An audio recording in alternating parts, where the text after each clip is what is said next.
Good afternoon बच्चों, Amit sir वापस से अपनी क्लास को लेकर के ऑनलाइन पर। लास्ट क्लास में 11th क्लास में हमने शुरू किया था अकाउंटेंसी और मैंने उसमें आपको कुछ बेसिक्स बताए थे। फर्स्ट क्लास थी हमारी। जो फर्स्ट क्लास है उसका मैं एक छोटा सा पार्ट वापस से आपको रिकॉल करा रहा हूँ बेटा।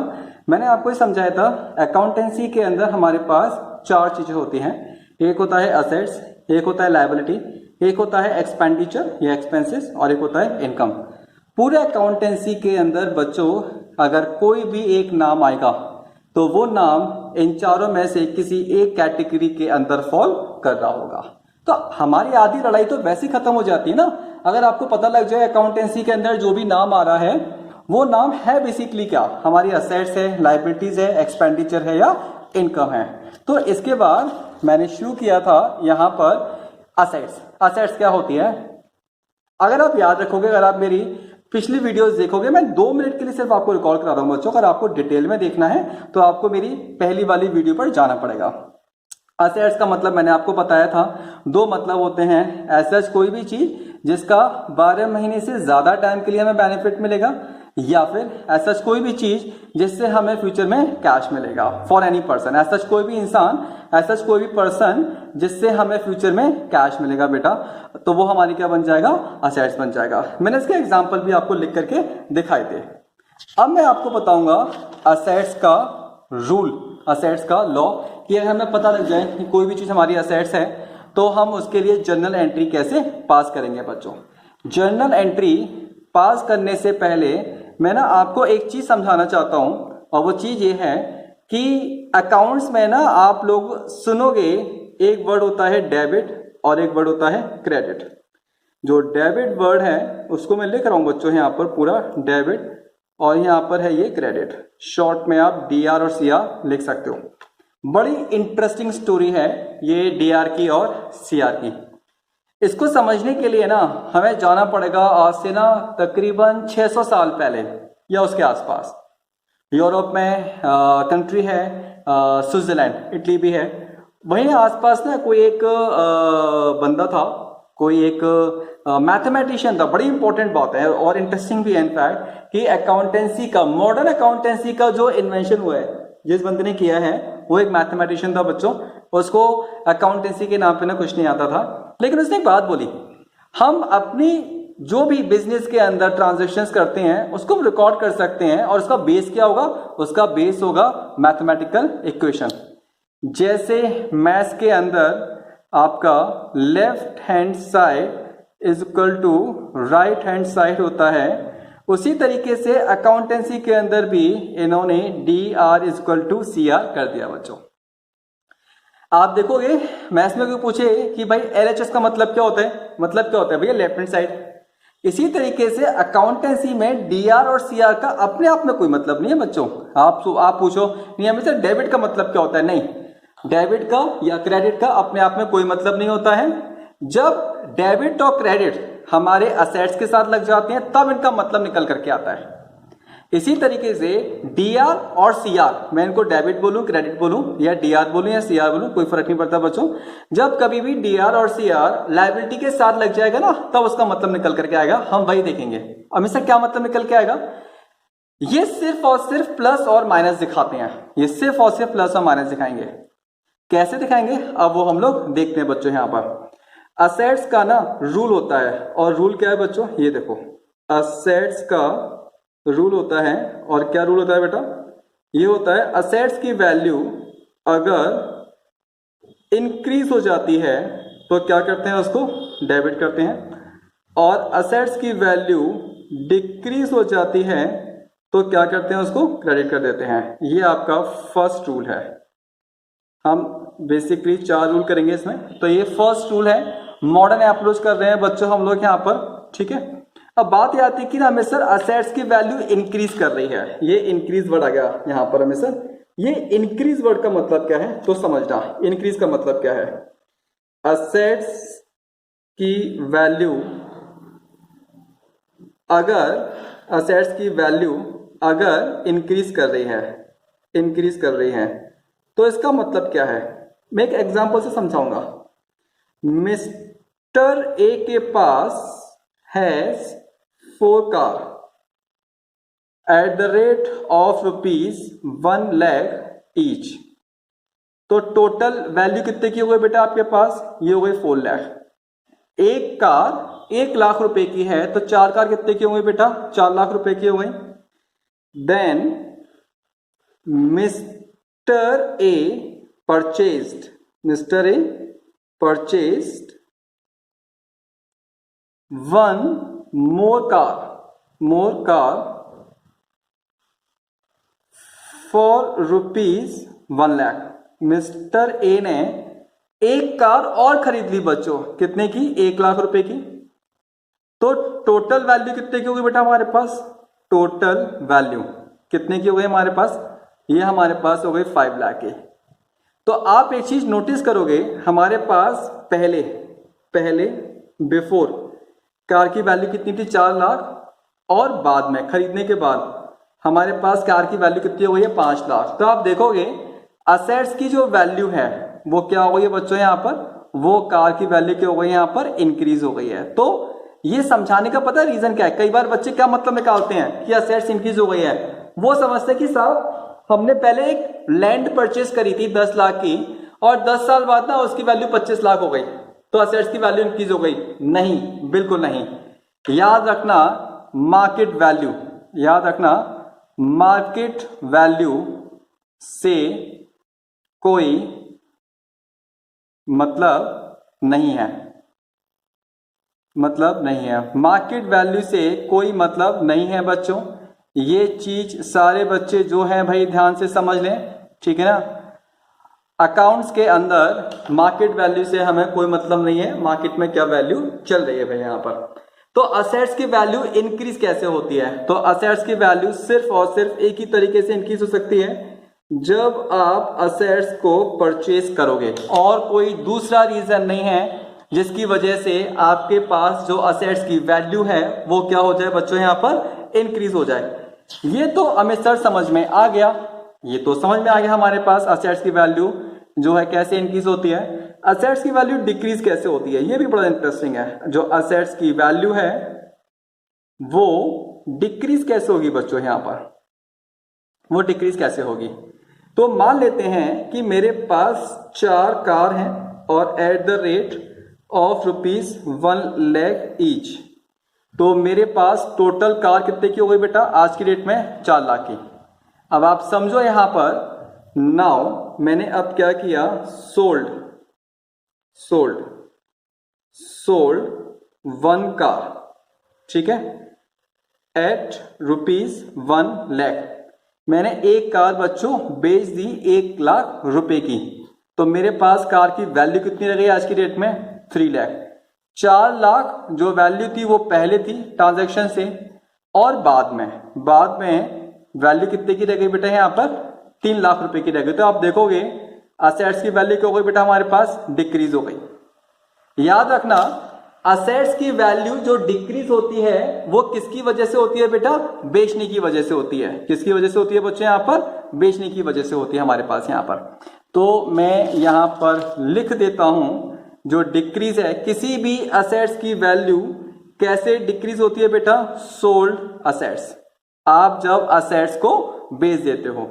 और असेट्स की वैल्यू इंक्रीज कैसे होती है बच्चों? जब आप परचेज करते हो किसको? असेट्स को, ठीक है, परचेज असेट्स, तब असेट्स की वैल्यू इंक्रीज होती है यहां पर। लेकिन हाँ, असेट्स की वैल्यू एक और रीजन की वजह से क्या होती है बच्चों? डिक्रीज होती है। और क्या है वो रीजन यहां पर? वो रीजन है यहां पर डेप्रिसिएशन, ठीक है। ये डेप्रिसिएशन का मतलब क्या है मैं आपको समझाता हूं यहां पर। डेप्रिसिएशन ये एक चैप्टर है हमारे पास 11th क्लास में, आगे जाकर के पढ़ेंगे बच्चों हम depreciation. Value of assets decreases with the passage of time, ठीक है। यहां पर हमने एक वर्ड यूज किया है with the passage of time। जैसे जैसे समय निकलता है और जैसे जैसे हम किसी भी असेट्स को लगातार यूज करते हैं तो उसकी जो एफिशिएंसी है वो कम होती जाती है बेटा। ठीक है, उसको हम बोलते हैं डेप्रिसिएशन। तो किसी भी असेट्स को जब आप लगातार यूज करोगे तो लगातार यूज करते रहने की वजह से उस असेट्स की वैल्यू क्या हो जाएगी, डिक्रीज हो जाएगी बच्चों। तो दो रीजन हो गए आपके पास, ठीक है। असेट्स की वैल्यू इंक्रीज होती है सिर्फ और सिर्फ असेट्स को परचेज करने की वजह से, और असेट्स की वैल्यू डिक्रीज होती है सिर्फ और सिर्फ असेट्स को बेचने की वजह से, या असेट्स के ऊपर जो डेप्रिसिएशन लगाया है उसकी वजह से बच्चों हम यहाँ पर। फाइन, कोई डाउट यहाँ पर नहीं है जी, बहुत बढ़िया। अब मैं आपको बहुत ही इंपॉर्टेंट पार्ट कराऊंगा कि हम लोग जर्नल एंट्रीज ना कैसे पास करेंगे बच्चों हम यहाँ पर। चलो जी जर्नल एंट्रीज पास करते हैं हम यहाँ पर। तो हम लोगों ने यहाँ पर डाला पेज नंबर 7, एक एग्जाम्पल लिया बेटा मैंने यहाँ पर, एक एग्जाम्पल लिया यहाँ पर, बहुत ध्यान समझना। मैंने यहाँ पे लिखा land and building, land and building purchase for ₹10,000। ये जो है पूरा स्टेटमेंट, ये है हमारा बच्चों बिजनेस ट्रांजैक्शन। और हमारे पास जो बिजनेस ट्रांजैक्शन है इसके अंदर या तो असेट्स होगा, या इसके अंदर लायबिलिटी होगी, या इसके अंदर एक्सपेंडिचर होगा, या इसके अंदर इनकम होगी बच्चों। ये चार चीजें हो सकती हैं। मैंने जानबूझ करके ऐसा बिजनेस ट्रांजैक्शन लिया है बच्चों जिसके अंदर आपको सिर्फ और सिर्फ असेट्स मिलेगी, पहली चीज।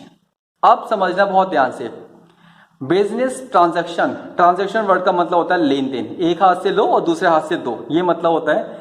कोई भी ट्रांजैक्शन बिना लेन देन के पूरा नहीं हो सकता है बच्चों हमारे पास यहाँ पर। तो हमें सबसे पहले इस ट्रांजैक्शन में पता करना है कि हमारे पास असेट्स क्या क्या है। तो समझना है यहाँ पर लैंड एंड बिल्डिंग, मेरे पास क्या है बेटा, असेट्स है। क्या है ये, मेरे पास असेट्स है। बहुत बढ़िया जी। ये जो असेट्स है, अब आपको पता करना है कि भाई साहब अगर ये आपकी असेट्स है तो ये असेट्स की वैल्यू इंक्रीज हो रही है या डिक्रीज हो रही है बच्चों यहाँ पर, ठीक है। तो आप कैसे पता करोगे, आप देखना बेटा यहाँ पे एक वर्ड आया है परचेज। कौन सा वर्ड आया है, परचेज। आपने असेट्स को परचेज किया है। मान लेते हैं मेरे पास पहले से असेट्स है, लैंड एंड बिल्डिंग मेरे पास पहले से 1 लाख की, मैंने 10,000 की और खरीद ली बच्चों यहाँ पर। तो मेरे पास आज की डेट में टोटल वैल्यू कितनी की हो गई, 1,10,000। पहले थी 1 लाख और अब कितनी हो गई, 1,10,000। मैंने ऐसे अज्यूम कर लिया, ध्यान रखना, ध्यान से समझना बच्चों यहाँ पर, ठीक है। तो असेट्स की वैल्यू आपकी इंक्रीज हो गई, 1 लाख से बढ़ करके कितनी हो गई, 1,10,000 हो गई। तो असेट्स की वैल्यू क्या हो गई बच्चों यहाँ पर आपके पास, इंक्रीज हो गई। और मैंने आपको पहले ही समझाया था कि असेट्स की वैल्यू अगर इंक्रीज होती है तो क्या करते हैं बच्चों, उसको हम करते हैं टीआर, पहली चीज यहाँ पर, ठीक है। मैंने आपको पहले ही बताया था हर एक बिजनेस ट्रांजैक्शन के अंदर डबल इफेक्ट होता है। हमने लैंड एंड बिल्डिंग परचेज करी है बेटा, एक हाथ से हमने लैंड एंड बिल्डिंग ले लिया, तो दूसरे हाथ से हम क्या करेंगे बेटा, सामने वाले को पेमेंट करेंगे। अब बात यह आती है कि अमित सर इस पूरे स्टेटमेंट में कहीं नहीं लिखा हुआ है कि आपने अपनी जेब से पैसा निकाल करके दिया है। बिल्कुल सही बात है बेटा, कहीं नहीं लिखा है, लेकिन आपको एक चीज एज्यूम करनी पड़ेगी, nothing is free in the business. Business के अंदर कोई भी चीज फ्री में नहीं मिलती है बच्चों। अगर यहां पर नहीं लिखा है कि लैंड एंड बिल्डिंग परचेज करने के अगेंस्ट में मैंने सामने वाले को पेमेंट किया है, तो यहां पर आपको एज्यूम करना पड़ेगा कि मैंने पेमेंट किया है बच्चों यहां पर। तो मैं अपनी सुविधा के लिए यहां पे लिख लेता हूं paid in cash, paid in cash. आप बोलोगे अमित सर आपने ऐसे कैसे लिख लिया। आप एक चीज सोचो बेटा, आप किसी रेस्टोरेंट के अंदर गए, आपने गेट खोला, आप टेबल पे जाकर के बैठ गए, किसी ने बुलाया तो नहीं था आपको, आप चले गए, वहां पर वेटर आया, उसने आपसे पूछा तो आपने उसको ऑर्डर दे दिया, पैसे की बात अभी तक नहीं हुई है कहीं भी, ठीक है ना, आपने खाना खाया पिया, ठीक है। अब जब आप जाने को होगे तब आएगी बात पैसे की, तो आप क्या बोलोगे, भाई साहब पैसे की बात तो हमने शुरू में करी नहीं, तो पैसा कहां से बीच में आ गया। तो इसका मतलब ये नहीं है कि आप पेमेंट नहीं करोगे, यहां पर इंप्लाइड है बेटा। क्या वर्ड यूज किया हमने, इंप्लाइड। पेमेंट तो आपको करना पड़ेगा। अगर लैंड एंड बिल्डिंग हमने परचेज करी है और स्टेटमेंट में कहीं नहीं लिखा हुआ है कि हमने पेमेंट कैश में किया है, तो यहां पर हमें मानना पड़ेगा कि हमने पेमेंट कैश में किया है बच्चों। तो मैंने अपनी तरफ से लिख दिया पेड इन कैश। ये कैश वापस से हमारी क्या है बेटा, असेट्स है। कैश क्या हमारे पास, असेट्स है। अब आपको वापस से बताना है असेट्स की वैल्यू इंक्रीज हो रही है या डिक्रीज हो रही है। तो आप एक चीज देखो बेटा, यहां पर हमने वर्ड यूज किया है पेड। पेड का मतलब क्या होता है, जाना। क्या जा रहा है आपके पास, पैसा जा रहा है बेटा हमारे पास। तो असेट्स की वैल्यू क्या हो रही है, यहाँ पर डिक्रीज हो रही है। इससे पता लगा बेटा हमें यहाँ पर, ये पेड वर्ड से पता लगा डिक्रीज हो रही है। और असेट्स की वैल्यू कभी भी डिक्रीज होती है बच्चों तो क्या करते हैं हम उसको सीआर क्रेडिट करते हैं बच्चों हम इसके यहां पर। तो ये मेरा तरीका है आप लोगों को समझाने का कि जर्नल एंट्री ना हम लोग कैसे पास कर सकते हैं बच्चों। यहां पर बहुत ही बेहतरीन तरीका है, बहुत ही अच्छा तरीका है बच्चों। आई चैलेंज यू, अगर आपने जर्नल एंट्री सीख ली यहां पर मुझसे तो आप ये विश्वास मानो कि आप आने वाले टाइम में जर्नल एंट्री में तो 1% भी गलती नहीं कर सकते यहां पर। अब मैं आपको बताऊंगा जर्नल एंट्री का फॉर्मेट क्या होता है और वो हमें यहां पर कैसे करनी है बच्चों। जर्नल एंट्री के लिए अच्छा पूरे अकाउंटेंसी में ना बच्चों सारे के सारे खेलना फॉर्मेट का ही है, ठीक है। तो जर्नल एंट्री जब हम बनाएंगे तो इसके अंदर ना 5 कॉलम होते हैं। तो मैं आपको सिर्फ और सिर्फ पहली जर्नल एंट्री का ही फॉर्मेट बना करके दिखाऊंगा, उसके बाद मैं डायरेक्ट कर दूंगा। तो आप लोग जो है हमेशा इसको अपनी तरफ से कर लोगे बच्चों। ये 5 कॉलम होते हैं। तो जो पहला कॉलम है बच्चों वो है डेट का, जो दूसरा कॉलम है सबसे बड़ा वो है आपका पर्टिकुलर का, ठीक है। ये पर्टिकुलर का कॉलम हो जाएगा ये ना। और फिर उसके बाद ये जो कॉलम है आपका अमाउंट का, ये जो कॉलम है वो आपका अमाउंट का, मैं लिख देता हूं यहां पर। ये है डेट, ये है पर्टिकुलर, ये है आपके पास एलएफ लेजर फोलियो, ये है आपके पास अमाउंट और ये है आपके पास अमाउंट बच्चों यहां पर। अब ऊपर जो मैंने आपको सारी की सारी कहानी समझाई है इसकी ना मुझे जर्नल एंट्री पास करनी है। तो याद रखना डीआर और सीआर दोनों में से जो डीआर होगा उसकी एंट्री हम पहले पास करेंगे। तो डीआर कौन सा है बेटा, ये रहा डीआर। क्या नाम लिखोगे, या तो असेट्स या लाइबिलिटी या एक्सपेंडिचर या इनकम। तो देखो ये रही असेट्स, असेट्स का नाम क्या है, लैंड एंड बिल्डिंग। तो आप यहां लिखोगे land and building account debit, land and building account debit. ये डेबिट का कॉलम होता है अमाउंट का और ये क्रेडिट का होता है। तो डेबिट में देखा होगा 10,000, ये आपका क्रेडिट है। याद रखना डीआर का तो पहले लिखते हैं और सीआर क्रेडिट का बाद में लिखते हैं। क्रेडिट के लिए हम सीआर नहीं लिखते और हम शो करते हैं सीआर को 2 से। हमेशा याद रखना जर्नल एंट्री में जो क्रेडिट है उसको हम किससे शो करते हैं, 2 से। अब आप आ जाओ असेट्स, ये रही असेट्स, नाम क्या असेट्स का, कैश। तो हम यहां लिखेंगे टू कैश अकाउंट, और क्रेडिट का है इसलिए क्रेडिट में इसका अमाउंट लिखेंगे। यहां पर डेट है तो डेट लिखेंगे। मान लेते हैं हमारी जो डेट है वो है 1 जनवरी 2019, तो यहां लिखेंगे डेट में 1 जनवरी 2019। इसके बाद आप ब्रैकेट लिखोगे और इसको बोलते हैं नैरेशन। नैरेशन का मतलब क्या होता है बच्चों, अरे भैया ये जो पूरी कहानी लिखी है तो मैंने आपको समझाने की लिखी है ना, असलियत में तो ये जर्नल एंट्री पास होगी यहाँ पर, ये सब तो लिखा नहीं होगा। तो पता कैसे लगेगा कि वो ट्रांजैक्शन क्या था, वो लेन देन था। तो ये जो ट्रांजैक्शन है उसको एज इट इज लिख देते हैं। बस शुरुआत करते हैं बीइंग से, being land and building purchase for ₹10,000। बस इसका और कोई काम नहीं है बेटा। लाइन खींच दोगे और ये आपकी होगी क्लोज एंट्री बेटा। तो हमने यहां पर एक जर्नल एंट्री पास कर ली बच्चों। ये मैंने आपको जो जर्नल एंट्री पास कराई है ये मैंने आपको परचेज की कराई है। अब जो सेकेंड एंट्री मैं पास करूंगा बच्चों यहां पर वो मैं पास करूंगा बेचने की। तो ये हमारी जर्नल एंट्री पास हो गई बेटा। इसके बाद अब मैं आपको एक कराऊंगा। यहां पर मैंने लिखा यहां पर land and building sold for ₹10,000। Business transaction है, लेन देन है। सबसे पहले तो लैंड एंड बिल्डिंग, ये क्या है बच्चों हमारे पास, ये हमारी असेट्स है।